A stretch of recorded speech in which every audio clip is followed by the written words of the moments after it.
O, minsan yung mga basher mo, antayin mo na lang darating ang panahon, masiserban din ng warrant of arrest. Dahil sa cybercrime mo. Anyway, anong street mo sa tawang-tawa pinipigil?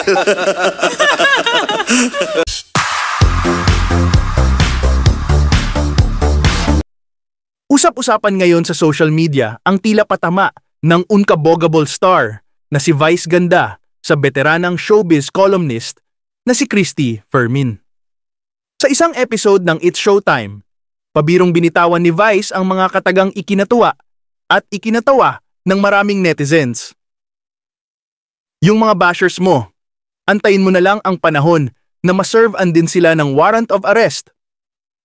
Sabay halakhak ng komedyante.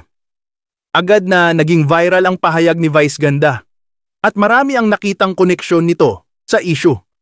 Kamakailan lamang kung saan formal nang inihain ng Quezon City Regional Trial Court Branch 73 ang arrest warrant laban kay Christy Fermin at sa mga co-host nito na sina Romel Chica, Romel Villamor at Wendell Alvarez. Ito ay kaugnay sa kasong cyber libel na isinampa ng aktres na Bea Alonzo noong 2024. Ayon sa abogadong si Attorney Joey Garcia, kinatawan ni Bea Alonzo, napilitan ng aktres na maghain ng kaso bunsod ng mga diumanoy, mapanirang pahayag ni na Christy at ng kanyang mga kasamahan laban sa kanya. Giit ni Garcia, matagal na nanahimik si Bea sa kabila ng mga pag-atake sa kanyang pagkatao, ngunit napuno na raw ito at dumulog na sa legal na aksyon. Samantala, hindi lingid sa publiko ang matagal ng tensyon sa pagitan ni na Vice Ganda at Christy Fermin. Ilang taon na ring nagkakaroon ng mga palitan ng maaanghang na pahayag ang dalawa sa kani-kanilang mga programa. Madalas ay pinupuna ni Christy si Vice sa kanyang mga opinyon sa Christy Ferminute at Showbiz Now na, habang si Vice naman ay ilang ulit na ring nagpahiwatig ng pagkadismaya sa mga komento ng kolumnista.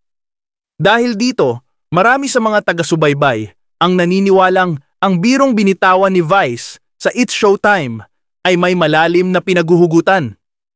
Sa kabila ng kabiruan ng kanyang tono, hindi nakaligtas sa mga netizens ang mensaheng tila may pasaring sa isyu. Umani ng samut-saring reaksyon sa social media ang insidente. Ang ilan ay natuwa at tinawag na epic clapback ang linya ni Vice, habang ang iba naman ay nanawagang sana'y panatilihin na lamang ang respeto sa bawat isa, lalo't umiinit na ang tensyon sa mundo ng showbiz. Sa ngayon, wala pang opisyal na pahayag mula kay Christy Fermin ukol sa naging biro ni Vice Ganda. Subalit sa muling pag-usbong ng isyong ito, mukhang lalong aabangan ng publiko ang susunod na kabanata sa kontrobersyal na alitan ng dalawang personalidad.